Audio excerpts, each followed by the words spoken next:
সকাল সবাইকে আমন্ত্রণ জানাচ্ছি মেরিল মিল্ক সোপবার রাঙা সকাল অনুষ্ঠানে।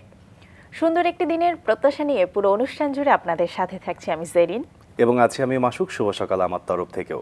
প্রিয় দর্শক, প্রতিদিনই সকালে আমরা হাজির হয়ে যাই একজন অতিথি দিয়ে, তার জীবনের গল্প শুনি এবং ভীষণভাবে অনুপ্রাণিত করার চেষ্টা করি আপনাদেরকে। আজকেও তেমনটিই হবে, কিন্তু সবার আগে আমরা শুভ সকাল জানাচ্ছি জেরিনকে। শুভ সকাল জেরিন, কেমন আছো? শুভ সকাল মাসুক, খুবই ভালো আছি, তোমাকে দেখে আরো ভালো লাগছে। তুমি কেমন আছো? আমিও ভালো আছি এবং সত্যিকার অর্থেই আসলে সময়টা ভীষণ উপভোগ করি আমরা। একদমই। চলো দর্শকদেরকে জানাই কে আছে আজকে আমাদের সাথে। চলো। প্রিয় দর্শক, আমাদের আজকের অতিথি অর্থনীতিবিদ এবং গবেষক ডক্টর খন্দকার গোলাম মোয়াজ্জেম। আমরা চলে যাচ্ছি তাকে স্বাগত জানাতে। শুভ সকাল। শুভ সকাল এবং মাছরাঙা টিভিকে আমাকে আমন্ত্রণ জানানোর জন্য ধন্যবাদ জানাচ্ছি। অনেক স্বাগতম এবং আপনাকে পেয়ে আসলে আমরাও ভীষণ ভালো বোধ করছি। আমরা যেমনটি করি যে একদম আয়োজনের শুরুতে অতিথির ছোটবেলা সম্পর্কে জানতে চাই।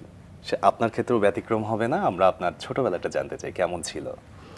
আপনারা মাকে যখন আমন্ত্রণ জানিয়েছিলেন তখন আমি নিজেও চিন্তা করছিলাম যে হ্যাঁ, আমি কিভাবে বিষয়গুলোকে বলবো। মানে যেটা হয়ে থাকে যে বাবা সরকারি চাকরিজীবী ছিলেন এবং সরকারি চাকরিজীবী পরিবারের সন্তান হিসেবে সাধারণত একটা স্ট্রেইট ফরওয়ার্ড লাইফ হয়ে থাকে। তো আমার সেরকমই আসলে বলা যেতে পারে, একেবারে একটা স্ট্রেইট ফরওয়ার্ড লাইফ কাটিয়েছি। বাবার চাকরির সূত্রে আমার জন্ম হয়েছে বরিশালে এবং বরিশালে জন্ম হয়েছিল 1970 সালে, ঠিক মুক্তিযুদ্ধের কিছুদিন আগে, 6-7 মাস আগে।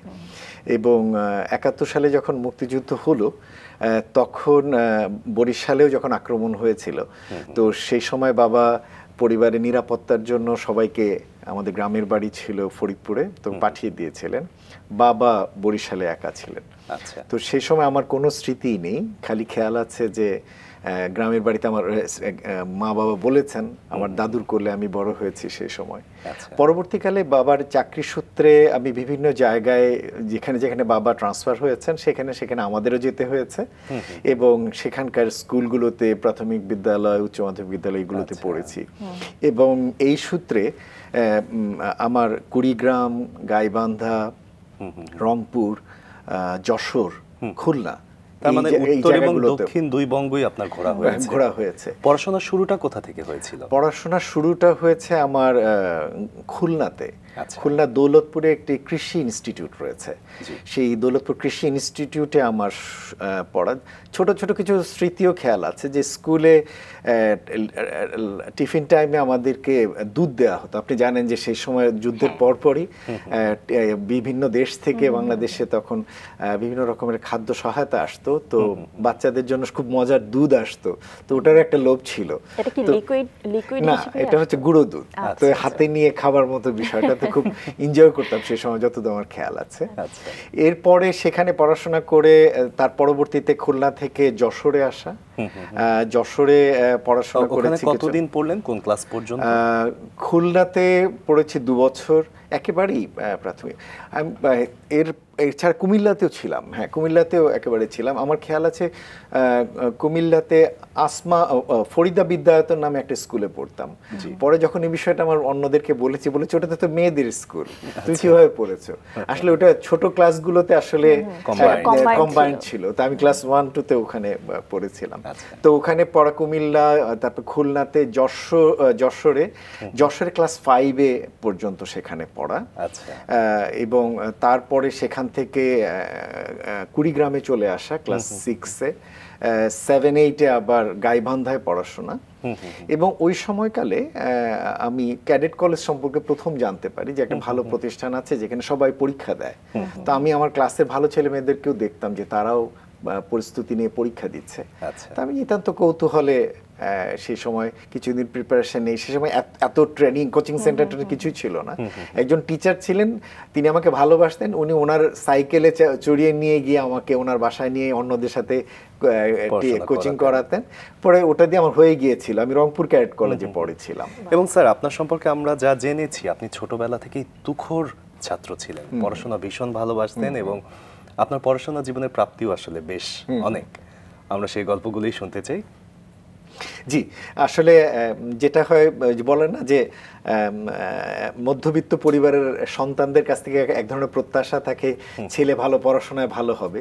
তো 70-80 দশকে আমার ধারণা যে অধিকাংশ পরিবারের সন্তানের কাছে প্রত্যাশা থাকতো ছেলে পড়াশোনা করে বা মেয়ে পড়াশোনা করে শিক্ষিত হবে।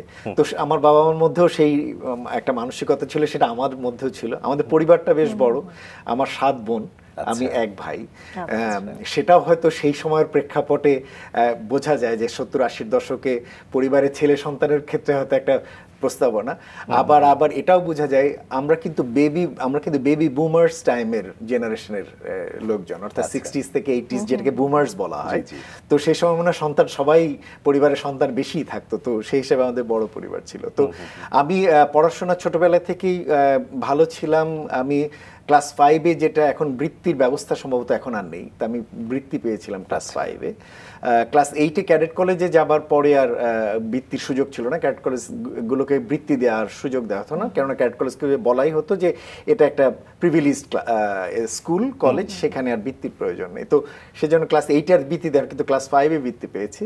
বরাবরই রেজাল্ট ভালো হয়েছিল। তো এর ভিতরে যদি একটা ইন্টারেস্টিং বলি যে এক সময় আবার দুষ্টও হয়ে পড়েছিল, এবং দুষ্ট হয়ে ক্লাসে দিকে নজর কমে গিয়েছিল।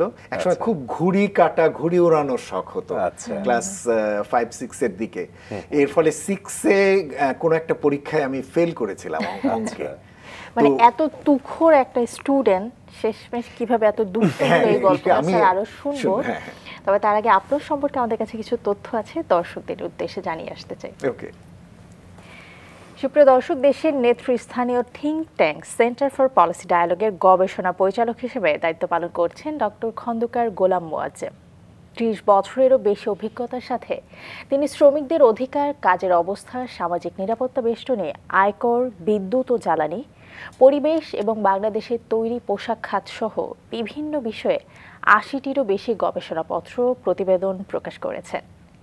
পাশাপাশি লিঙ্গ সমতা, সামাজিক ন্যায় বিচার এবং পরিবেশগত স্থায়িত্ব সহ বিভিন্ন বিষয়ে ব্যাপক গবেষণা করেছেন। একজন নীতি বিশ্লেষক হিসেবে সুনাম রয়েছে তার, এবং তিনি বিভিন্ন সরকারি কমিটি ও বাণিজ্য সংস্থার সঙ্গে ব্যাপকভাবে সহযোগিতা করেন। এই সহযোগিতার মধ্যে রয়েছে বাংলাদেশের শিল্পনীতি প্রণয়নের সক্রিয় অংশগ্রহণ এবং বাণিজ্য মন্ত্রণালয় কর্তৃক প্রতিষ্ঠিত বাণিজ্য সুবিধা সংক্রান্ত কমিটির সদস্যপদ। এছাড়াও তিনি এক্সটার্নাল রিসার্চ ডিভিশন কর্তৃক প্রতিষ্ঠিত বিশিষ্ট গ্রুপের সদস্য এবং এর আগে বাংলাদেশ অ্যাকর্ডের উপদেষ্টা বোর্ডের সদস্য হিসেবে দায়িত্ব পালন করেছেন। তিনি এফবিসিসিআই সহ বাংলাদেশের শীর্ষ বাণিজ্য সংস্থার উপদেষ্টা প্যানেলের সদস্য এবং বাংলাদেশ কারিগরি শিক্ষা বোর্ডের উপদেষ্টা হিসেবে কাজ করেন। চলুন দর্শক চলে যাই অতিথির কাছে। পরবর্তীকালে ক্যাডেট কলেজে যাবার পরে আমার বেশ বড় একটা পরিবর্তন এসছে, এবং সেখানেও আমি পড়াশোনার দিকে বেশি কনসেন্ট্রেশন ছিল। পরে ক্লাসে সবসময় আসলে আমি প্রথম ছিলাম, কিন্তু এবং বোর্ডে আমি স্ট্যান্ডও করেছিলাম। এখন তো আর স্ট্যান্ডের ব্যবস্থা নেই, ওই সময় এসএসসি এইচএসসি দুটোতে স্টার এবং স্ট্যান্ড ছিল, মেধা তালিকা ছিল। তো আমার মেধা তালিকায় পজিশন ছিল, এসএসসি তেও ছিল, এইচএসসি তেও ছিল, এবং সায়েন্স গ্রুপে, এবং সেটা ছিল রাজশাহী বোর্ডে। তখন এখন অবশ্য দিনাজপুর একটা নতুন বোর্ড হয়েছে, যেটাতে রংপুর ক্যাডেট কলেজ দিনাজপুর বোর্ডের আন্ডারে। ওই সময় দিনাজপুর আলাদা বোর্ড ছিল না, ওই সময় দিনাজপুর পর্যন্ত সকলেই রাজশাহী বোর্ডের অধীনে ছিল। তো ওটাতে আমি স্ট্যান্ড করেছিলাম। তো সেটা আমার জন্য একটা বড় প্রাপ্তি পড়াশোনা থেকে। পরবর্তীকালে সেখান থেকে পাশ করে বের হয়ে এসে ইউনিভার্সিটিতে যখন ভর্তি হব, তখন আরেকটা মধুর দ্বিধায় পড়লাম। মধুর দ্বিধায় এই কারণে, অনেক জায়গায় চান্স পেলাম, কোথায় পড়ব। তো চান্স পেয়েছি বুয়েটে, চান্স পেয়েছি ঢাকা ইউনিভার্সিটি অ্যাপ্লাইড ফিজিক্সে। এটা কি ভালো ছাত্র হওয়ার একটা বিড়ম্বনা বলা যায়? হ্যাঁ, ভালো ছাত্রের ক্ষেত্রে বিড়ম্বনাও বলতে পারেন আপনি। অনেকগুলো অপশন থাকলে যেটা, এদিকে ঘ ইউনিট ছিল, এখনো সম্ভবত ঘ ইউনিট আছে ঢাকা ইউনিভার্সিটিতে, সেখানে ইকোনমিক্সেও চান্স পেলাম। তো তখন পরিবারই প্রশ্ন হলো যে কোথায় পড়বা।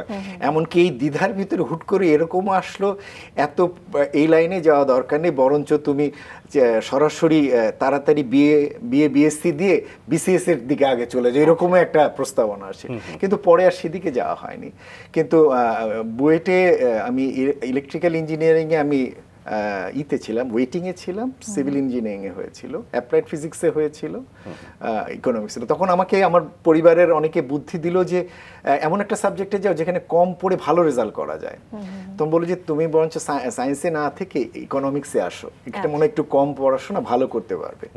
পরে দেখলাম কথাটা ঠিক না। আপনি মানে ভালো করতে হলে আসলে সব জায়গাতেই আপনি প্রতিদ্বন্দ্বী পাবেন এবং সব জায়গাতেই আপনাকে অনেক পড়াশোনা করে অনেক কিছু জেনেই আসলে ভালো করা। তো সেটাও আমাকে কাজ দিয়েছে। আমার সৌভাগ্যবান যে আমি অনেক ভালো একটা গ্রুপ পেয়েছি, যাদের ভিতরে এখন প্রতিদ্বন্দ্বী ইকোনমিক্স যারা রয়েছেন তাদেরও দু একজন রয়েছেন, বাইরে তারা সুনামের সাথে কাজ করছেন, তাদেরকেও আমার বন্ধু বান্ধব বা ক্লাসমেট হিসেবে পেয়েছি। তো তাদের মধ্যে থেকেই আমি অনার্সেও আমার পজিশন ছিল, মাস্টার্সের পজিশন ছিল 5th এবং 6th পজিশন ছিল। তো সেখান থেকে পরে যেটা হলো যে এক ধরনের গবেষণা মনস্কতা তৈরি হলো যে অন্য কোনো লাইনে না গিয়ে মানে এদিকেই থাকবো।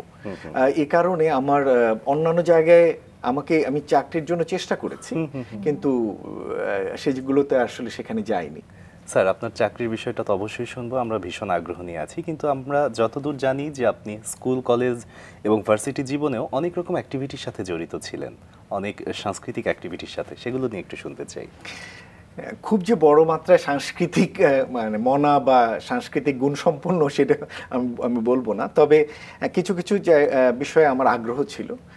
যেমন ছোটবেলায় শিশু কিশোরদের একটা প্রতিযোগিতা হতো দেশ জুড়ে, সম্ভবত নতুন কুড়ি। সেই প্রতিযোগিতায় জেলা পর্যায় পর্যন্ত একবার মনে হয় আমি উপস্থিত বক্তৃতা বা এটাতে পার্টিসিপেট করেছিলাম। উপজেলা থেকে জেলা পর্যায়ে এসেছিলাম। সেই সময় মনে হয় গাইবান্ধা উপজেলা ছিল, পরে এটা জেলায় উত্তরণ হয়েছে, সেখানে এসেছিলাম, সেটুকু খেয়াল আছে। পরে ক্যাডেট কলেজে যাবার পরে বিভিন্ন রকমের সাংস্কৃতিক কর্মকাণ্ডের সাথে জড়িত হয়েছে। আমি নিজে আবার ক্যাডেট কলেজে কালচারাল প্রিফেক্ট বলে, মানে কালচারাল লিডার যেটা ওই সময়, তো সেটা ছিলাম। ফলে কালচারাল বিষয়গুলোকে আমাকে দেখতে হতো এবং নিজে উপস্থিত বক্তৃতা সেখানে করেছি, কবিতা আবৃত্তি করেছি। আর একটা একটু এক্সেপশনাল একটা গুণ ছিল, যদিও সেটার সাথে এখনকার আমার জীবনের সাথে সেটা খুব ম্যাচ করে না, সেটা হচ্ছে আমি ভালো কোরআন তেলাওয়াত করতে পারতাম। তো সেইটির কারণে দেখা যেত ওটাও একটা প্রতিযোগিতা হতো, তো সেখানে আমি সবসময় বরাবরই প্রথমই হতাম। তো সেই জিনিসগুলো করেছি সেখানে। পরবর্তীকালে ইউনিভার্সিটিতে আসার পরে সেই অর্থে সাংস্কৃতিক কাজে খুব বেশি জড়িত ছিলাম না। বিতর্ক প্রতিযোগিতা হতো, যেটা যে ইউনিভার্সিটিতে যে বিতর্ক প্রতিযোগিতা হতো, সেটার মনে হয় কোনোটিতে অংশগ্রহণ করেছিলাম 2-1 বার। কিন্তু যেটা কিনা পরবর্তীকালে এখন যেমন অনেক বড় আকারে আমরা দেখতে পাই, বিভিন্ন রকমের ডিবেট ক্লাব রয়েছে যেগুলোর সাথে অনেকে জড়িত, সেইভাবে আসলে সংযুক্ত থেকে কাজ করা হয়নি। কিন্তু দেখতাম এক সময় মঞ্চে নাটক দেখতাম খুব।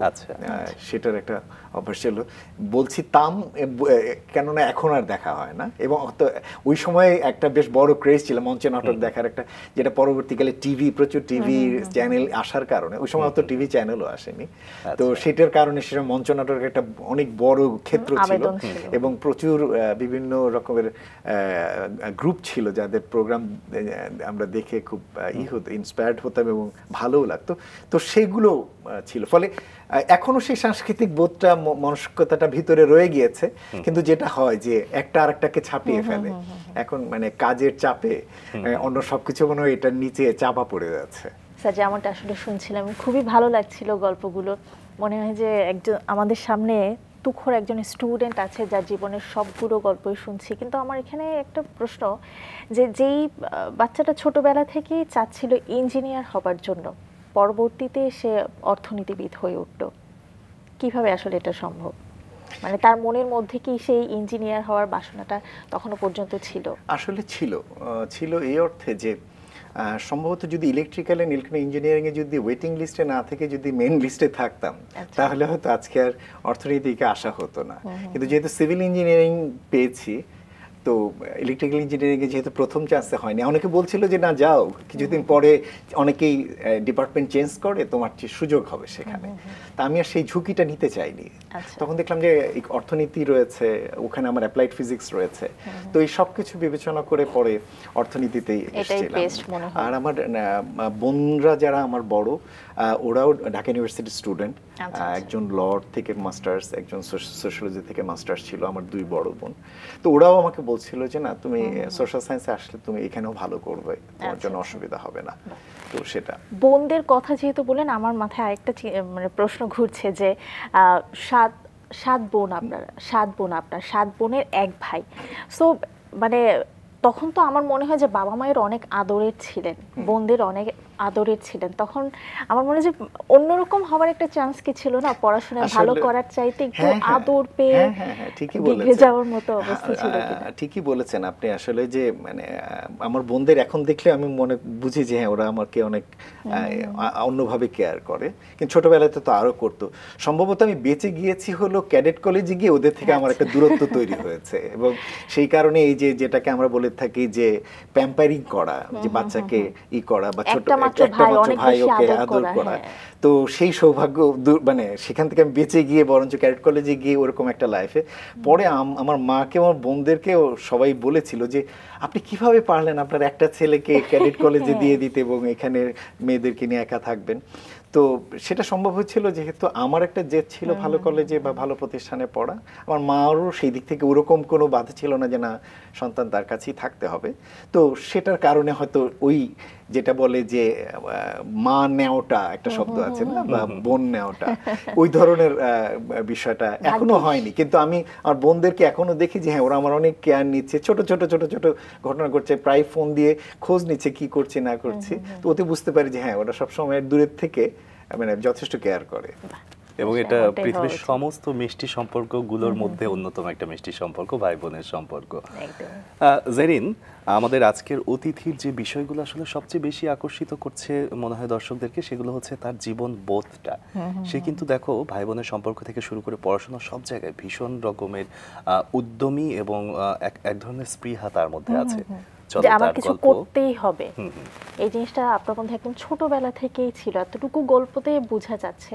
এরপরে যে গল্পটা শুনছিলাম, ভার্সিটিতে ইকোনমিক্স নিয়ে পড়লেন, পড়া শেষ করলেন, পরবর্তীতে আমার কাছে যেটা আরেকটা বিষয় আপনার ইন্টারেস্টিং মনে হচ্ছে, আমাদের বর্তমান সিচুয়েশন বা আরও বেশ কয়েক বছর আগে থেকে আমরা বলতাম যে বিসিএস হচ্ছে আমাদের সর্বোচ্চ জিনিস, এটা আমাদের মানে সোনার হরিণের মতো পেতেই হবে। আর আপনি সেখানে বিসিএস দিলেন, অ্যাডমিন ক্যাডারে হলেন, কিন্তু সেটা থেকেও বের হয়ে এলেন, এবং আপনার কিন্তু বাংলাদেশ ব্যাংকেও হয়েছিল এবং সেটাতে জয়েন করলেন। মানে এটা কিভাবে সম্ভব?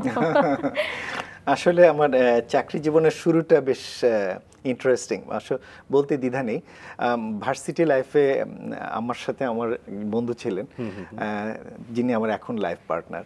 তো সেই সময় একটা পারিবারিক চাপে পড়েছিলাম, মানে সোশ্যাল চাপে, যে দ্রুত বিয়ে করতে হবে। আচ্ছা। তো আমি তখন কেবল গ্রাজুয়েট করেছি, তখন আমাদের চাকরি রেজাল্ট হয়নি, কিন্তু ফ্যামিলিগুলোতে প্রেশার শুরু হয়েছে। সেই সময়ের প্রেক্ষাপট এখনো প্রেক্ষাপটে ডেফিনেটলি ভিন্ন।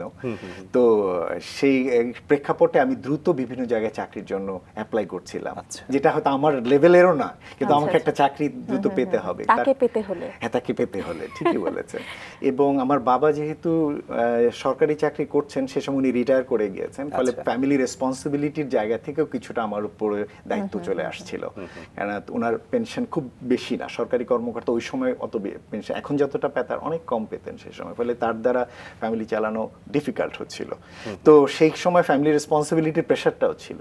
সেই জন্য সেই সময়কে আমার খেয়াল আছে, আমি প্রাইম ব্যাংকে রিসার্চ উইংয়ের জন্য, রিসার্চ অফিসারের জন্য অ্যাপ্লাই করেছিলাম, বাংলাদেশ ব্যাংকে করলাম, বিসিএস এ করলাম, তো সব জায়গায় হয়েছে।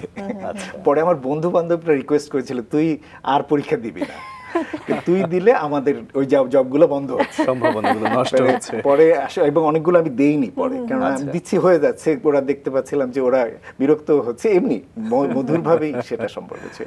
পরে আমি বাংলাদেশ ব্যাংকেও জয়েন করিনি, কিন্তু সেখানেও মানে একজন আমাকে বলা যেতে, এই গল্পটাও বলা যেতে পারে, সময় আছে কিনা, সেটা হচ্ছে যে বাংলাদেশ ব্যাংকে জয়েন করার পরে 1 মাস পরে আমি ওই রেজিগনেশন লেটার দিয়ে বেরিয়ে আসছি। তখন একজন সিনিয়র অফিসার আমাকে বলছিলেন, এই যে চাকরি ছাড়া শুরু করলেন, আপনি সারা জীবন চাকরি ছাড়তেই থাকবেন, আপনি জানেন না কি ছাড়ছেন, কত সুবিধা জানেন বাংলাদেশ ব্যাংকে, এখানে লোন পাওয়া যায়, হোম লোন পাওয়া যায়, এই সে সুবিধাগুলো বলছে না, আমার মাথার মধ্যে ওগুলো নেই। পরে বিসিএস হলো, বিসিএস এ অ্যাডমিন ক্যাডারে হলো, তো সেটাও আসলে আমাকে আকর্ষিত করেনি। অদ্ভুতভাবে আমার বাবা যদিও সরকারি কর্মকর্তা, কিন্তু উনিও আসলে সরকারি জবের ব্যাপারে ওনার কোনো আকর্ষণ সেইভাবে আলাদা ছিল না। কেননা আমি দেখেছি উনি যে ধরনের সৎ জীবনযাপন করেছেন, ওনার কাছে মনে হচ্ছে সরকারি জব কিন্তু আলাদাভাবে কোনো অ্যাট্রাকটিভ কিছু হতে পারে না। আপনি যদি এটা রেসপন্সিবিলিটির জায়গায় যদি পালন করতে যান, আমি যদি ওনাকে দেখি তাহলে এটা মোটেই কোনো আকর্ষিত জব না, কিনা অনেক বেশি রেসপন্সিবিলিটির জব, এবং এখানে কোনো ফাইন্যান্সিয়াল গেইনেরও সুযোগ নেই। কেন যেটা আমি ওনাকে দেখে, কেন উনি ওনার সারা জীবনে একটা বাড়িও করতে পারেননি, কিছুই করতে পারেননি। তো এইভাবে উনি ওনার জীবন শেষ করেছে। তো উনি এই কারণে ওনার মধ্যেও সরকারি জবের ব্যাপারে আলাদা কোনো ফ্যাসিনেশন হয়নি, এবং আমাদের ভিতর কারো ভাই বোনদের মধ্যে কাদের হয়নি, ফলে সেখানে আসলে পড়ে যায়নি। ফলে যেটা হয়েছে, পরবর্তীকালে আমি গবেষণা প্রতিষ্ঠানগুলোতে অ্যাপ্লাই করা শুরু করলাম। আমি বিআইবিএমএ করলাম, মিরপুরে বাংলাদেশ ইনস্টিটিউট ব্যাংক ম্যানেজমেন্ট প্রতিষ্ঠান রয়েছে, সেখানে অ্যাপ্লাই করলাম। তো সেখানে আমার লেকচারার হিসেবে হলো। তো সেখান থেকে আমি পিএইচডি করতে আমি জাপানে চলে যাই। আচ্ছা। তো জাপানে পিএইচডি করে এসে আবার যখন জয়েন করি, তো যাবার আগে আমাকে আবার একটা বন্ড সই করে যেতে হয়েছে, যে ফিরে এসে 2 বছর চাকরি না করলে 1 লক্ষ টাকা, মানে যতদিন যাবে তার বেসিকটা বা আর কিছু একটা করে দিয়ে যেতে হবে। তো সেই সময় 1 লক্ষ টাকা অনেক টাকা, আর একজন ইয়াং প্রফেশনাল হিসেবে তো।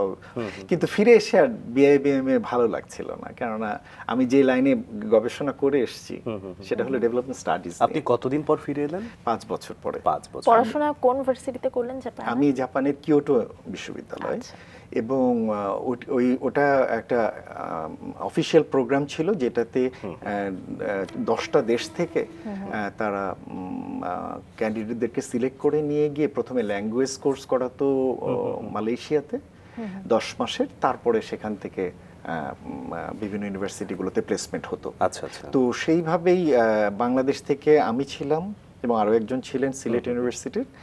এছাড়া ফিলিপিন, থাইল্যান্ড, তারপরে হচ্ছে Vietnam, Cambodia, Laos, Singapore, Brunei, এই দেশগুলোরও ক্যান্ডিডেট সেখানে ছিল। তো আমরা সবাই মিলে সেগুলো করে তারপরে আমরা কিয়োটো ইউনিভার্সিটিতে পড়ে গেলাম। আচ্ছা। বাংলাদেশের যেহেতু একজন তুখোড় ছাত্র ছিলেন, বন্ধুদের জন্য একরকম ভীতি যে আপনি যেখানে পরীক্ষা দিচ্ছেন সেখানেই আপনি কোয়ালিফাই করছেন, কিন্তু দেশের বাইরে গিয়ে পড়াশোনার ক্ষেত্রে যে একটা বিশাল পরিবর্তন সিস্টেমে, সেটা কেমন উপভোগ করছিলেন? না, সেটা আসলেও নতুন দেশ, নতুন ভাষা, নতুন সংস্কৃতি। ঠিকই বলেছেন। এই কারণেই বলা যেতে পারে, যদি ভাষা শিক্ষার বিষয়টা যদি আমি না করে যেতাম, মালয়েশিয়াতে 10 মাসের ল্যাঙ্গুয়েজ কোর্স না করে যেতাম জাপানিজ ল্যাঙ্গুয়েজ, তাহলে হয়তো জাপানে গিয়ে আরও কষ্টের মধ্যে পড়তে হবে। কারণ জাপানিজরা মানে নিজেদের ভাষা ছাড়া সেই অর্থ অন্য ভাষাগুলো ওইভাবে ব্যবহার করেন, ইংরেজিও একই রকম অবস্থা। তো সেটা শিখে যেয়ে ভালোই হয়েছিল। কিন্তু যেটা গিয়ে বুঝতে পারলাম ওখানে ইউনিভার্সিটির প্রথম লেকচার থেকেই যেটা বুঝতে পারলাম, যে আমাদের এখানে যে শিক্ষা ব্যবস্থা, যে বেজ নিয়ে আমরা শেষ করছি, সেটা আসলে ওদের ওখান থেকে অনেক নিচে। ফলে আমরা ওদের 2-3টে লেকচারে আমাদের এই 4 বছরের পড়ার সব কভার হয়ে যাচ্ছে, মানে এত অ্যাডভান্স লেভেলে তাদের একাডেমিক কারিকুলাম। কিন্তু সৌভাগ্যবান আমি এই অর্থে যে আমি ওখানে 2জন বাংলাদেশ বিষয়ক গবেষক পেয়েছিলাম, 2জন জাপানি প্রফেসর পেয়েছিলাম যারা বাংলাদেশ বিষয়ক গবেষক, তারাই আমার সুপারভাইজার ছিলেন। তো তারা আমাকে বিভিন্নভাবে গবেষণার পদ্ধতি কিভাবে করা, ফিল্ড সার্ভে কিভাবে করা, ইনফ্যাক্ট ওনাদের কাছ থেকেই আমি প্রথম অনেক বেশি ইন্সপায়ার্ড হয়েছি যে ফিল্ড লেভেল ডাটা বা ফিল্ড ইনফরমেশন বা এম্পিরিক্যাল এভিডেন্সকে কত গুরুত্ব দিতে হয়।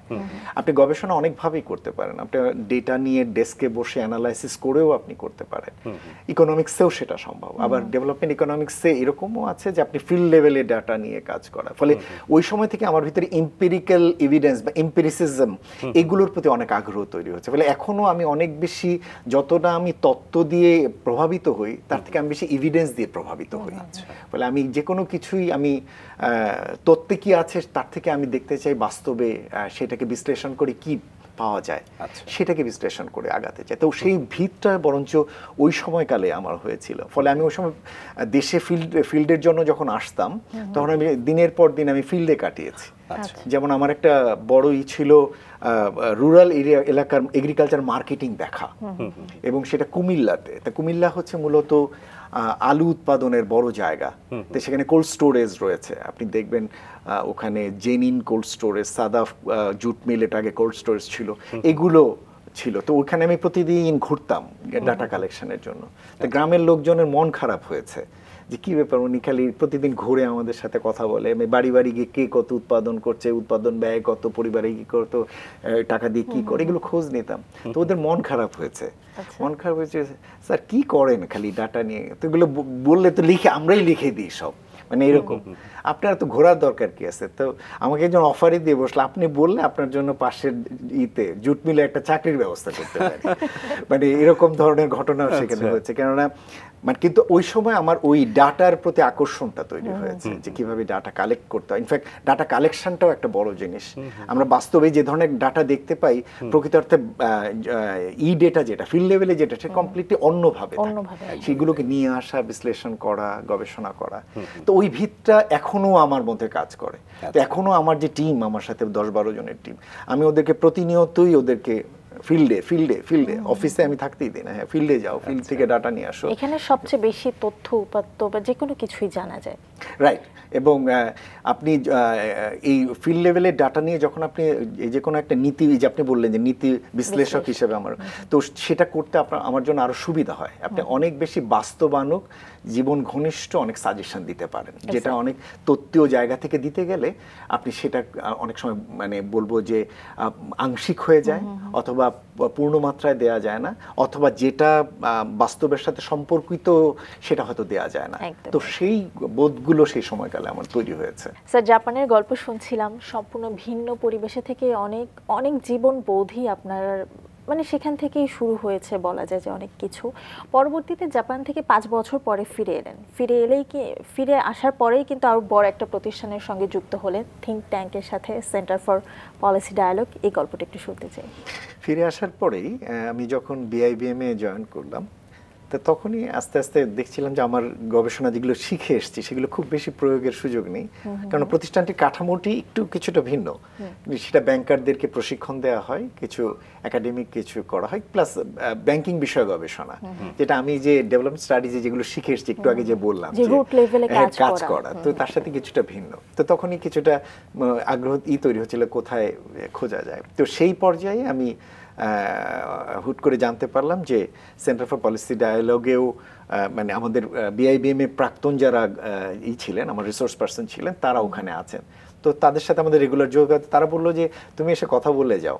তো সেই সময় আমাদের এক্সিকিউটিভ ডিরেক্টর ছিলেন ডক্টর দেবপ্রিয় ভট্টাচার্য, এবং রিসার্চ ডিরেক্টর ছিলেন প্রফেসর মুস্তাফিজুর রহমান। তো তাদের সাথে গিয়ে কথা বললাম। তো যেটা হয় কোনো ফর্মাল কোনো ইন্টারভিউ না, কিছুই না, এমনি কথাবার্তা বলে তো বলে যে হ্যাঁ যদি জয়েন করতে চান আপনি করতে পারেন।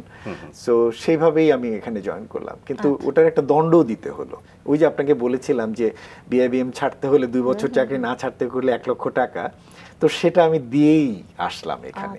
কিন্তু তাতে আমার খুব একটা মানে অপরাধ বোধ কাজ করেনি, কারণ আমি মনে হয়েছে যে আমি আমার পছন্দের জায়গায় যাচ্ছি। তো সেটা হয়ে যেটা হচ্ছে সিপিডিতে আসবার পরে সেই ঘটনাটা হয়েছে 2003 সালে বা 4 সালে। সেখান থেকে আজকে 24 সাল, 20 বছর একই প্রতিষ্ঠানে আছি। তো কখনো কিন্তু আমার মধ্যে ওরকম কখনো মনেও হয়নি যে হ্যাঁ একই প্রতিষ্ঠানে কেন, অন্য প্রতিষ্ঠানে কেন না। বিভিন্ন সময় বিভিন্ন রকম অফার এসছে, কিন্তু কখনো সেগুলো খুব একটা আকর্ষণ করেনি। কেননা মানে আমাদের এই প্রতিষ্ঠানটাই প্রতিনিয়ত যেটা হয়েছে যে নিয়মিতই শেখার জায়গা, আমি শিখতে পারছি এবং সেটা প্রয়োগ করতে পারছি। এবং এই প্রতিষ্ঠানটা সম্পর্কে আমরা মনে হয় একটু কম জানি, যদি আপনার এই প্রতিষ্ঠানটা সম্পর্কে জানাতেন, আপনাদের কি কাজ মানে রুরাল ডেভেলপমেন্টের জন্য আমরা এটা একটু শুনছি। জি, সেন্টার ফর পলিসি ডায়ালগ আমরা বলে থাকি এটা একটা civil society think tank. Usually আপনি দেখবেন সিভিল সোসাইটি বিভিন্ন রকমের প্রতিষ্ঠান কাজ করে দেশে। কেউ কেউ সার্ভিস ডেলিভারি দেয়, টিকা দেওয়া, তারপরে হচ্ছে ঋণ দেওয়া বা ক্রেডিট সাপোর্ট দেওয়া বিভিন্ন রকমের। আবার কেউ কেউ হয়তো লিগ্যাল সাপোর্ট দেয়, মানে আইনগত সাপোর্ট দেয় নির্যাতিত মহিলাদেরকে, বিভিন্ন রকমের তাদের সাপোর্ট দেয়। আর এটা হলো গবেষণামূলক একটা প্রতিষ্ঠান। বাংলাদেশে যে মানে গবেষণা প্রতিষ্ঠান বেসরকারি খাতে হতে পারে এবং সে যে তার নিজের আয় দিয়ে চলতে পারে, এটার প্রকৃষ্ট উদাহরণ হচ্ছে সিপিডি। কারণ এটা কাজ যখন শুরু করেছিলেন প্রফেসর হেমন্ত সোভান 1991 সালে, তো সেই সময় থেকে আজ পর্যন্ত সেটা কিন্তু তার নিজের আয় দিয়েই চলেছে। এটি কিন্তু কখনো কোনো সরকারের অনুদান নেয়নি, যদিও সেটা রিকোয়েস্ট ছিল, কিন্তু আমরা কখনো নেইনি।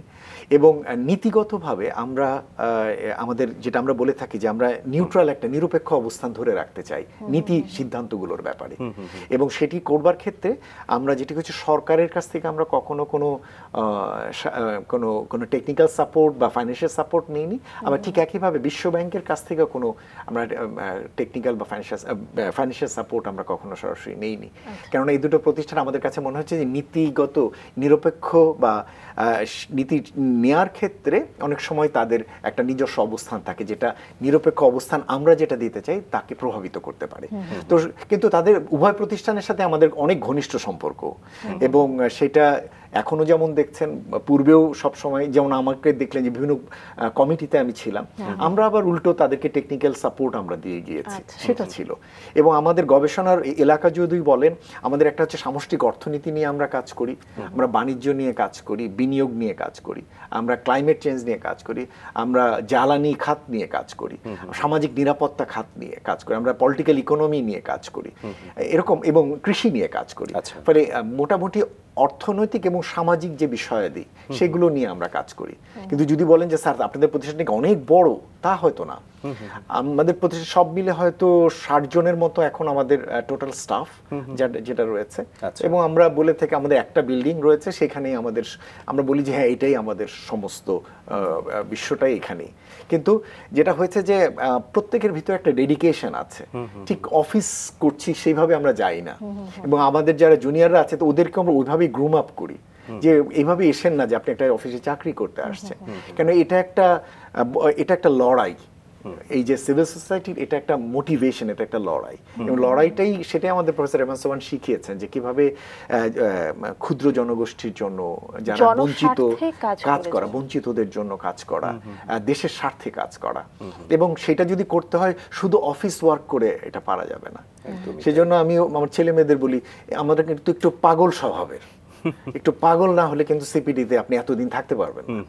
তো ওইভাবে ওদেরকে আমরা মোটিভেট করি যে হ্যাঁ ঠিক আছে, আমরা এইভাবেই কাজ করতে চাই, যে একটা রাষ্ট্রের স্বার্থে, জাতির স্বার্থে কাজ করা, জাস্ট আসবো বেতন নিয়ে চলে যাব এরকম মোটিভেশন নিয়ে সিপিডি কাজ করে না।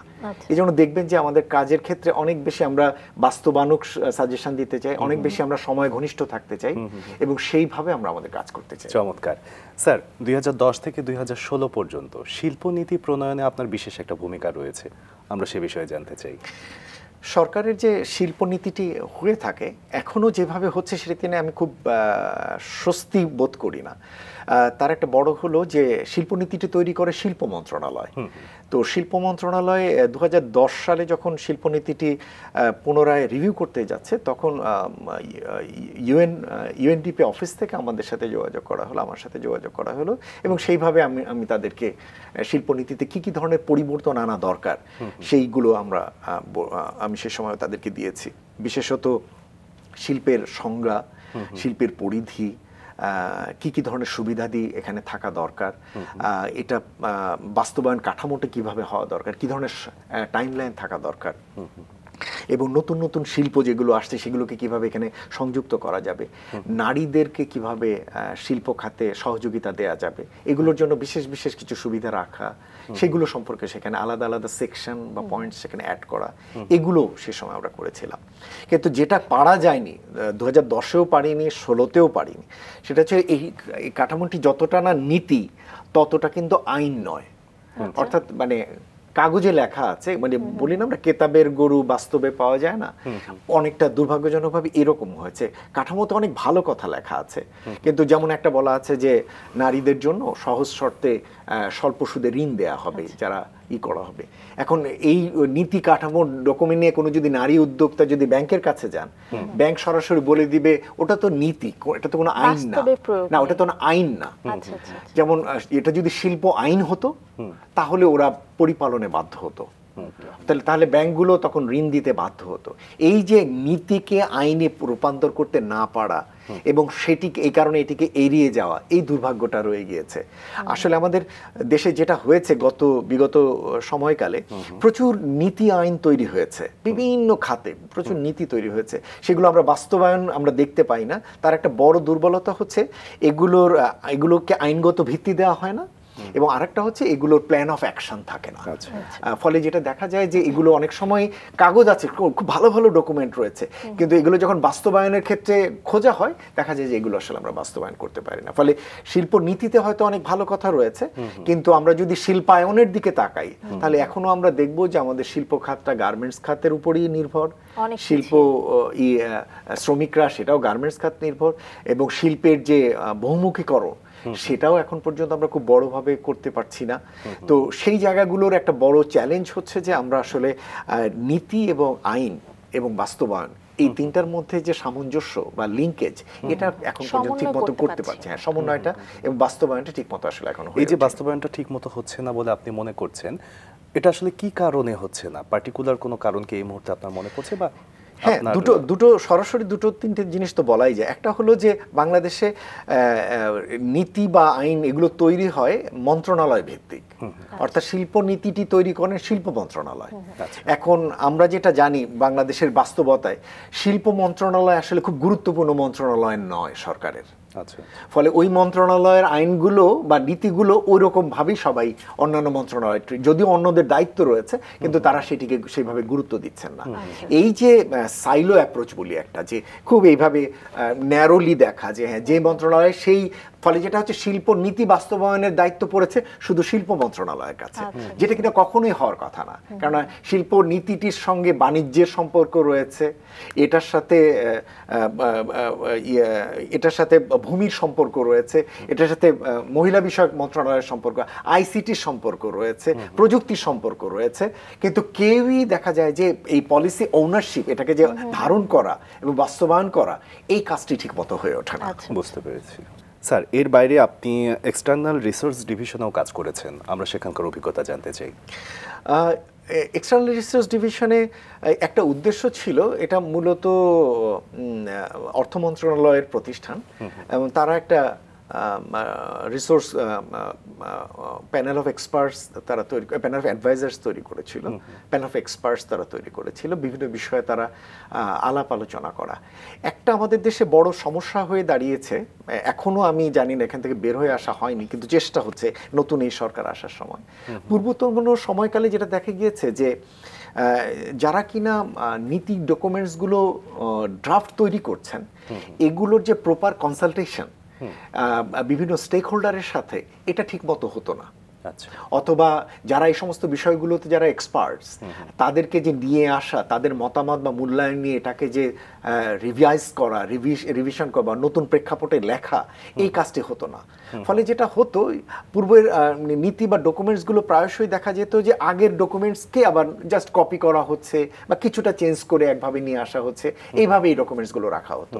তো এখান থেকে বেরিয়ে আসার লক্ষ্যেই ইআরডির পক্ষ থেকে যেটা উদ্যোগ নেওয়া হয়েছিল, এক্সপার্টসদের কাছ থেকে বিভিন্ন বিষয়ে মতামত নেওয়া, যে কোনো বিষয়, যেমন ফরেন এইড, তো ফরেন এইড নিয়ে তারা আমাদের মতামতকে, কোন ধরনের এইড নেওয়া উচিত, এইড নিলে সুবিধা কি, কোন ধরনের এইড না অ্যাভয়েড করা দরকার, কোন ধরনের শর্তগুলো আমাদের বিবেচনা করা দরকার, এই ধরনের বিষয়গুলো তারা আমাদের সাথে আলোচনা করত এবং করে তারা একটা ওভারঅল একটা পার্সপেক্টিভ তারা সেখান থেকে গ্রহণ করত। কিন্তু পরবর্তীকালে আমরা যেটা ওদের কাছে যেটা এক্সপেক্ট করেছিলাম, যে আমাদের কাছ থেকে যে জিনিসগুলো আপনারা জানেন, এই জিনিসগুলো কতটা আপনারা আপনাদের কার্যক্রমের ভিতরে প্রতিফলন করছেন সেই জিনিসটা আমরা জানতে চাই। কিন্তু সেখানে গিয়ে আবার সেই একই দুর্বলতা তৈরি হলো, এই প্রত্যেকটা আলাদা আলাদা এক একটা কার্যক্রম হিসেবে রয়ে গেল, একটার সাথে আরেকটাকে যে লিঙ্ক করা, সেই লিঙ্কেজটা আবার পরবর্তীকালে থাকলো না। অর্থাৎ যখনই আমরা দেখতে চাচ্ছি যে হ্যাঁ আমরা যে সাজেশনগুলো দিলাম এটার আলোকে আপনাদের কার্যক্রমের ভিতরে কি পরিবর্তন আনলেন, তখন দেখা গেল যে সেখানে গিয়ে আবার ওই সেই সম্পর্কটা বা সংযোগটা তৈরি হচ্ছে না। ফলে আমরা আমাদের মতো বলে আসতাম, সেটার উপর একটা মাইনুস তৈরি হতো, সেখানে দেখা যেত যে আমার মনে হয় এটা একটা বিশাল আমলাতান্ত্রিক জটিলতা ছিল এবং সমন্বয়হীনতার একটা বড় প্রভাব ছিল, যে কারণে আসলে এগুলো প্ল্যানিংয়েই থেকে গিয়েছে, বাস্তবের এক্সিকিউশন হয়নি। ঠিকই বলেছেন। মানে এই জায়গাগুলোতেই মানে আমাদের দেশে যেটা দরকার সেটা হচ্ছে যে নলেজ বেসড পলিসি ফর্মুলেশন এবং ইটস ইমপ্লিমেন্টেশন, এটা প্রায়শই হয় না। আমি যেহেতু জ্বালানি খাত নিয়ে কাজ করি এবং জ্বালানি খাতে এটা আমি খুব ব্যাপকভাবে উপলব্ধি করেছি। কিছুদিন আগে একটা অর্গানাইজেশন একটা প্রোগ্রাম করেছিল এই নতুন সরকার আসবার পরে জ্বালানি খাত নিয়ে কি ধরনের প্রত্যাশা, কারণ প্রচুর সাম্প্রতিককালে বড় একটা এলাকায় হয়ে গেছে জ্বালানি খাত নিয়ে সংস্কার দরকার। তো সেখানে গিয়ে বেশ আমি একটু উত্তেজিতই হয়ে গিয়েছিলাম, কেননা আগের সরকারের সময় যেভাবে আমরা দেখেছি যে আমাদের সাজেশনগুলোকে একপাশে রেখে দেওয়া, তারা তাদের মতো করে এগিয়েছেন। সেখানে আমার মনে হয়েছে যে সরকারের ভিতরে এই উপলব্ধিটা আসা দরকার যে যে কোনো পলিসি বা নীতি বা আইন করবার আগে এই সম্পর্কিত বৈজ্ঞানিক ভিত্তিটা তারা যেন পরিষ্কার করে নেন। অর্থাৎ বৈজ্ঞানিক ভিত্তিটা এই যে জীবাশ্ম জ্বালানি পরিবেশের ক্ষতি করে এটা প্রথমত অ্যাকসেপ্ট করা। এটা দেখা যেত যে এমনভাবে নীতি নেওয়া হচ্ছে যে জীবাশ্ম জ্বালানি পরিবেশ দূষণ করছে, এটা কোনো ব্যাপারই না। পরবর্তীতে কি হলো যেটা আসলে বলছিলেন নতুন ভাবে নীতি নির্ধারণ? হ্যাঁ, মানে আমি যেটা বলছিলাম যে আমাদের দেশে দুর্ভাগ্যজনকভাবে জ্ঞানের প্রতি শ্রদ্ধা কম এবং অনেক বেশি আমরা অ্যানেকডোটস দিয়ে চলি। এমপিরিক যেটা আমি শুরুতে বলেছি, আমি এমপিরিক্সে বিশ্বাস করতে চাই এবং অনেক বেশি এভিডেন্স দিয়ে আমি রিয়েলাইজ করতে চাই। এমপিরিক্স এভিডেন্স নলেজকে আমাদের এখানে খুব কম গুরুত্ব দেওয়া হয়, অনেক বেশি দৈব বা হ্যাঁ আমরা করে ফেলবো, এই যে দৈবাত বিষয় এগুলোর প্রতি আমাদের অনেক বেশি আস্থা। হ্যাঁ করে ফেলবো, হ্যাঁ এটা সরকারের ভিতরেও, সেটা পূর্বতন সরকারের সময় আমরা হ্যাঁ কোনো ব্যাপার না, এটা আমরা করে ফেলবো। হ্যাঁ, লিডারশিপের ভিতরে এইরকম কিছু বোধ থাকা ভালো, কিন্তু এটা যদি সব সময় সব বিষয়ে সমস্ত নীতির কাঠামোর ভিতরে যদি এগুলোকে নীতিকে জ্ঞানকে যদি পাশ কাটিয়ে চলে যাওয়া হয় তাহলে কিন্তু আসলে বাস্তবায়ন হয় না এবং ক্ষতি, রাষ্ট্রের ক্ষতি হয়। তো সেই বিষয়টার ক্ষেত্রে আমি যে জ্বালানি খাত নিয়ে যেটা বলছিলাম যে জ্বালানি খাতে জীবাশ্ম জ্বালানির কারণে পরিবেশের ক্ষতি হচ্ছে, এটা সামগ্রিক উন্নয়নের ক্ষতি এবং এই যে বৈশ্বিক যে উষ্ণায়নের কারণে বাংলাদেশ যে এখন ভুক্তভোগী, এই ভুক্তভোগী হয়তো আমরা অন্যদের দিকে অঙ্গুলি হেলন করছি যে অন্যরা দায়ী, কিন্তু আমরা নিজেরাও তো দায়ী। তা আমরা নিজেদের কাজটুকু কতটুকু সীমিত করছি এই বোধটি তাদের মধ্যে দেওয়ার চেষ্টা করেছিলাম আগে, কিন্তু আমরা সেটি কিন্তু পুরোপুরি দিতে পারিনি। ফলে সেই জায়গাটাতেই আমাদের এখনো অনুরোধ থাকবে যে যে কোনো বিষয়ে নীতি সিদ্ধান্ত নেওয়ার আগে পর্যাপ্ত জ্ঞান, তথ্য অনুসন্ধান, বিশ্লেষণ এবং তার ভিত্তিতে যে কোনো ধরনের যাতে সিদ্ধান্ত নেওয়া হয়, তাতে করে যেটা হবে যে অনেক বেশি বাস্তবানুক নীতি নেওয়ার সুযোগ তৈরি হবে, এটিকে যেন এড়িয়ে না যাওয়া হয়। তো সেটি আমাদের প্রত্যাশা। চমৎকার স্যার, আপনার বিভিন্ন বিষয়ে আসলে অভিজ্ঞতা থেকে আপনি যে বিষয়গুলো আলোচনার মধ্যে আনছিলেন চমৎকার সুন্দর, কিন্তু যেহেতু আপনার কর্মময় জীবন, আপনি আপনার কর্মময় জীবনে কারিগরি শিক্ষা বোর্ডের উপদেষ্টা হিসেবেও কাজ করেছেন, সেই জায়গার অভিজ্ঞতাটা এখন শুনতে চাই। কারিগরি শিক্ষা বোর্ডে যিনি ওখানে যিনি সেই সময় মহাপরিচালক ছিলেন, উনি সেই সময় অ্যাডিশনাল সেক্রেটারি এবং পরে এখন উনি সেক্রেটারি হয়ে গিয়েছেন। উনি বিসিএস প্রশাসন একাডেমিতে সর্বশেষ ছিলেন যতটুকু খেয়াল পড়ে। তো উনি এই নলেজকে আমি দেখতাম যে ওনার নলেজের প্রতি একটা নেক আছে। সচরাচর আমরা নলেজের নেক ব্যুরোক্রেসির ভিতরে তুলনামূলক কম দেখতে পাই, তো কিন্তু ওনার ভিতরে আমি দেখেছি। ফলে উনি চাইতেন যে যারা কিনা নলেজেবল লোকজন আছেন তারা তাদের কার্যক্রমগুলোতে, কারিগরি শিক্ষা বোর্ডের কার্যক্রমগুলোকে তাদের কিভাবে সম্পৃক্ত করা যায়। তো সেইভাবে উনি আমাকেও আমন্ত্রণ জানিয়েছিলেন, আরও বেশ কিছু বিশেষজ্ঞ রাজশাহী ইউনিভার্সিটির, জাহাঙ্গীরনগর ইউনিভার্সিটির, টেকনিক্যাল ইউনিভার্সিটির বিশেষজ্ঞদেরকে আমন্ত্রণ জানিয়েছিলেন। যেটা ওনার ইচ্ছে ছিল বা করেছেন উনি, আমি একটা দৃঢ়, সেটা হচ্ছে একটা গবেষণা প্রকল্পের অধীনে কারিগরি শিক্ষা বোর্ডের অধীনে যতগুলো কলেজ রয়েছে, এই কলেজের যারা প্রশিক্ষক এবং শিক্ষার্থী তারা বিভিন্ন রকমের গবেষণা লব্ধ যে ফলাফলগুলো, এই ফলাফলগুলো থেকে তারা গবেষণা প্রবন্ধ রচনা করবেন এবং সেইগুলো আমরা মূল্যায়ন করে দেব। এবং শুধু মূল্যায়ন না, এই গবেষকদেরকে আমরা গাইড করব যাতে তারা গবেষক হয়ে উঠতে পারেন। কারণ আমাদের দেশে অনেকেরই গবেষণা মনস্ক এক ধরনের প্রবণতা রয়েছে, কিন্তু ঠিক কিভাবে গবেষণা করতে হয়, তথ্যকে কিভাবে বিশ্লেষণ করতে হয়, কিভাবে ইন্টারপ্রেট করতে হয়, কিভাবে লিখতে হয়, এই জায়গাগুলোতে বড় গ্যাপ রয়েছে। তো সেই জিনিসটি এখানেও আমি দেখলাম, যখন আমাকে একটা গ্রুপ দেয়া হলো 5 জনের, আমি দেখলাম যে এক একজনের গবেষণা নিয়ে এক এক রকমের মূল্যায়ন। এখনো একটা বড় অংশের মধ্যে আমার কাছে মনে হয়েছে যে গবেষণা বলতে তারা তথ্য বোঝেন। তথ্য মানে হচ্ছে কিছু একটা তথ্য দেওয়া হলো, এটাই বুঝি গবেষণা। আসলে ওটা হলো প্রাথমিক ভিত্তি, কিছু উপাত্ত, সেখান থেকে আপনাকে বিশ্লেষণ করে সেখান থেকে আপনাকে ইনফারেন্স ড্র করতে হবে, অর্থাৎ আপনাকে ওই তথ্য থেকে কিছু একটা অন্য কিছু যেটা এই তথ্যে থেকে দেখা যাচ্ছে না কিন্তু আপনি উপলব্ধি করছেন সেটা করতে হবে। এই যে স্টেপগুলো, এগুলো ওদেরকে বোঝানোর চেষ্টা করলাম, শেখাতে চেষ্টা করলাম। দুর্ভাগ্যবশত সবাইকে পারা যায়নি, কিন্তু খুশি হয়েছি অন্তত দুটো গ্রুপকে পেয়েছিলাম সেখানে যারা বেশ এই জিনিসগুলোকে মেনটেন করে করতে চেয়েছে। আরেকটা হচ্ছে যে কোনো রিসার্চের ক্ষেত্রে এক ধরনের একটা সায়েন্স রয়েছে, অর্থাৎ আপনি কিভাবে বিশ্লেষণ করবেন, বিশ্লেষিত বিষয়গুলো কিভাবে লিখবেন, কিভাবে আপনি একটা প্রবন্ধ লিখবেন, কিভাবে একটা রিপোর্ট লিখবেন, এটা তো সুন্দর এটা কিন্তু একটা সায়েন্স। তো সেগুলোও তাদেরকে তখন শেখানো লাগলো আমাকে, যে হ্যাঁ এটার পরে এটা দেয়া যায় না, এটার আগে এটা দেয়া যায় না, এটারও একটা নিয়ম আছে কোন সময় কেন, সেগুলো তাদেরকে হাতে কলমে শেখালাম। তো এগুলো থেকে আমি একটু এনজয় করতাম এই কারণে যে অন্যকে শেখাতে আমার বেশ আনন্দ হয়। তো আমি সময় পেতাম না, প্রচুর আমার ব্যস্ত, কিন্তু তারপরেও আমি যখন মিটিংগুলো থাকতো আমি উপস্থিত থেকে আমি আবার খুব বকাবকি করি এবং আমি যখন এক্সাইটেড হয়ে যাই এবং খুব জোরে বকাবকি করি। আমি আগেই বলে নিয়েছি আমার গ্রুপে যদি কাজ করতে চান বকাবকি খাবেন, কিন্তু আশা করি কিছু শিখে যেতে পারবেন যদি সেই বোধ, কিন্তু তারা অনেক সিনিয়র, এই টুপি পরা হুজুর হয়ে গেছেন, বয়স হয়ে গেছে, কয়েকজনের সন্তানের ইটি, হয়তো প্রফেসরও কোনো জায়গায় অ্যাসিস্ট্যান্ট প্রফেসরও। আমি বলেছি আমি আমার কাছে আসলে আমি এই জিনিসগুলো করব, সেটা মেনে নিতে হবে। পরে তারা মেনে নিয়ে তারা করেছেন। আশা করেছিলাম যে হ্যাঁ সবগুলোই গ্রুপ ভালো করবে, 5টির ভেতরে অন্তত 4টি গ্রুপ খুব ভালো প্রবন্ধ পরে জমা দিয়েছিল, যেটা থেকে পরে তারা একটা মনে হয় সংকলন তার বের করার কথা, যেটুকু ওইটুকু করে আসতে পেরেছিলাম। পরবর্তী বছরের জন্য আর উদ্যোগের সঙ্গে আর পরে আমার সাথে যোগাযোগ হয়নি, কিন্তু ওই একটি উদ্যোগের সাথে পুরোপুরি আমি জড়িত ছিলাম। পরবর্তীতে ওখানকার অ্যাডিশনাল সেক্রেটারি মহোদয় যখন বিসিএস প্রশাসন একাডেমিতে গেলেন, উনি ওখানে যেও আবার আমাকে খুঁজতে শুরু করলেন, কারণ ওখানে বিসিএস প্রশাসন একাডেমির যারা নবীন যারা বা মিড লেভেলে তাদেরকেও লেকচার দিতে হয় বিভিন্ন ইস্যুতে। তো উনি আমাকে সেখানেও ডেকে নিয়ে গেলেন অর্থনীতির বিভিন্ন বিষয় নিয়ে লেকচার দেওয়ার জন্য। তো সেখানেও সে একটা সংযোগ তৈরি হলো তাদের সাথে। বিশাল একটা কর্মময় জীবন আপনি যাপন করছেন এবং ভীষণ সফল আপনি প্রতিটি ক্ষেত্রেই।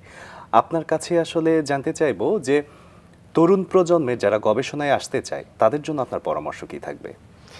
দেখুন, প্রথমত হচ্ছে যে একটা গবেষণা মনস্ক মন থাকা দরকার।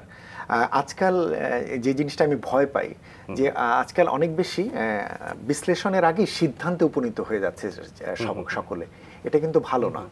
আপনাকে বিশ্লেষণ করতে হবে, তথ্য উপাত্ত করে আপনি সেখান থেকে প্রাপ্ত ফলাফল দিয়ে আপনি সিদ্ধান্তে উপনীত হবেন। দুর্ভাগ্যবশত এখন এক ধরনের কনক্লুশনিস্ট একটা অ্যাপ্রোচ চলছে সারা দেশে, যে কোনো বিষয়ে একটা কনক্লুশন দিয়ে দেওয়া হচ্ছে এবং সেই কনক্লুশনের বাইরে কেউ যেতে পারছে না। এটা কিন্তু ভালো লক্ষণ না, এটা কিন্তু গবেষণা বা জ্ঞানকে আসলে প্রশ্ন করছে, অথবা জ্ঞানকে বিস্তারের পথ কিন্তু প্রতিবন্ধকতা তৈরি করতে পারে। সুতরাং তরুণরা যদি আসতে চান তার জন্য একটা কিউরিটিভ মাইন্ড থাকে, ইনকিউজিটিভ মাইন্ড থাকে, নতুন করে জানার। গবেষণা খুব সহজসাধ্য না, অনেকে এটাকে বোরিং ফিল করেন, কেননা এখন গবেষণার মতো জায়গা থেকে যে অর্থ পেতে পারেন একজন তরুণ, তার থেকে অনেক বেশি অর্থ উপার্জন করতে পারেন উনি অন্য অনেক কাজে গেলে। তো তরুণদের জন্য সবসময় অর্থটা একটা লুক্রেটিভ জিনিস এই অল্প বয়সে, তো সেটার কারণে অনেক সময় গবেষণার দিকে তিনি থাকতে চান না। তো গবেষণাতে যারা আসতে চান তার ওরকম একটা ডেডিকেটেড মাইন্ড, ইন্টেনশন এবং একটা ডেভোশন থাকতে হবে, এটা হলো প্রথম। দ্বিতীয় যেটা থাকতে হবে সেটা হলো শুধুমাত্র দেশীয় জ্ঞানের উপরে নির্ভর না করে তাদেরকে বহির্বিশ্বের জ্ঞান, বহির্বিশ্বের বিশ্লেষণ, বহির্বিশ্বের প্রশিক্ষণ এগুলো তাদেরকে নেওয়া উচিত। এই কারণে আমি সবসময় বলবো যে দেশে ডিগ্রি করেছেন কিন্তু বিদেশ থেকেও একটা ডিগ্রি করে আসেন, সেটা মাস্টার্স করে আসেন, পিএইচডি করে আসেন এবং করে দেশে ফিরে আসেন। দুর্ভাগ্যবশত এখন যারা দেশে বাইরে যাচ্ছেন একবার, তিনি আর দেশমুখ হতে চাচ্ছেন না, এটা আর একটা দুর্ভাগ্য আমাদের। ব্রেইন ড্রেইন বলে একদিকে, কিন্তু এদেরকে যাতে দেশে আনা যায় সেটাও একটা দরকার। আর সবচেয়ে গুরুত্বপূর্ণ যেটা, এটা সবকিছুর জন্য, এটা আপনাদের প্রফেশনে আমাদের প্রফেশনে, সেটা হচ্ছে হার্ড ওয়ার্ক। একদম, এটার কোনো বিকল্প নেই। আমরা আমাদের চোখের সামনে অনেক ভালো গবেষককে দেখেছি, কিন্তু পরবর্তীতে তারা সেই তাদের অর্জিত জ্ঞানের প্রয়োগ এবং সেই অনুযায়ী সেখান থেকে পরবর্তীকালে অনেক বেশি দেশকে সেবা করা বা সেটার ক্ষেত্রে অনেকেই ওই লেংথটা পর্যন্ত আর যাওয়া হয়নি। এবং আমাকে মানে একজন নাম করা একজন গবেষক, ওনাকে আমি সাইলেন্টলি দূর থেকে ফলো করতাম, মারা গিয়েছেন। উনি হচ্ছেন ডক্টর মাহবুব হোসেন। আচ্ছা। উনি বিআইডিএস এর ছিলেন, ডিরেক্টর জেনারেল ছিলেন। এরপরে উনি ইতে ছিলেন, ফিলিপিনে ছিলেন। পরে দেশেও এসেছেন, পরে মারা গিয়েছেন। উনি একটা কথা বলেছিলেন যে 95% হচ্ছে হার্ড ওয়ার্ক, অবশ্যই, আর 5% হচ্ছে আপনার অন্য কোয়ালিটি, ক্যাপাসিটি এবং অন্য বিষয়গুলো। সুতরাং মানে আপনি যে কোনো প্রফেশনে, আমি যাদেরকে দেখি আমি তাকিয়ে বুঝতে পারি যে কি পরিমাণ পরিশ্রম করে তিনি। আমি যখন সিনেমা দেখি, যখন আমি উত্তম কুমারকে দেখি, তখন আমি বুঝতে পারি হ্যাঁ কি পরিমাণ এই চরিত্রটা করার জন্য ওনাকে কতটা পরিশ্রম করতে হয়েছে। আমি যখন হিন্দি সিনেমা দেখছি বা দীপিকা পাডুকোন অথবা সালমান খান অথবা শাহরুখ খানকে দেখছি, আমি বুঝতে পারছি যে কি পরিমাণ পরিশ্রম করে গিয়ে তাকে এরকম একটা ছবিকে জান্তব করে তুলতে হচ্ছে, এই পর্যায়ে আসতে হয়েছে। এটা কিন্তু যে কোনো প্রফেশনে। সুতরাং এটির মানে পরিশ্রমের কোনো বিকল্প নেই। আমরা অনুরোধ করব কেউ যেন মানে শর্টকাট ওয়েতে জীবনকে সামনের দিকে এগোনোর না চেষ্টা করে। স্যার, আজকে মানে আপনার সাথে আপনার সম্পর্কে জেনে অনেক বেশি ভালো লেগেছে। আপনার জীবনটা অনেক বেশি ঘটনাবহুল, অনেক এক্সপিরিয়েন্সের মধ্য দিয়ে গিয়েছেন এবং আমি ধন্যবাদ জানাতে চাই যে আপনার দেশের বাইরে থেকে এসে সে এক্সপিরিয়েন্সটা বাংলাদেশে সঠিকভাবে কাজে লাগানোর জন্য এখনো পর্যন্ত কাজ করে যাচ্ছেন, অক্লান্ত পরিশ্রম করে যাচ্ছেন। একদমই যেহেতু আমরা অনুষ্ঠানের শেষ পর্যায়ে চলে এসেছি, আপনার যদি দর্শকদের উদ্দেশ্যে কিছু বলার থাকে। না, আমার দর্শকদের উদ্দেশ্যে আগাম কোনো বার্তা কখনোই দেওয়া পছন্দ করি না আমি। তো আমি আবারও মাছরাঙা টিভিকে ধন্যবাদ জানাচ্ছি আমাকে এখানে আমন্ত্রণ জানানোর জন্য, এবং আমি একেবারেই ঘরোয়া পরিবেশে নিজের কথাগুলো বলতে চেয়েছি, কাউকে হার্ট করে না বা কাউকে আলাদা করে প্রেস করার জন্য না, কিন্তু নিজে যে বোধগুলো সবসময় আমার মধ্যে এসছে সেটা সহজাতভাবে আপনাদের সাথে শেয়ার করতে পেরেছি। এটা করার সুযোগ করে দেওয়ার জন্য আপনাদেরকে ধন্যবাদ জানাচ্ছি। আপনাকে অসংখ্য ধন্যবাদ আজকে আমাদের সঙ্গে যুক্ত হওয়ার জন্য। আপনাদের ধন্যবাদ।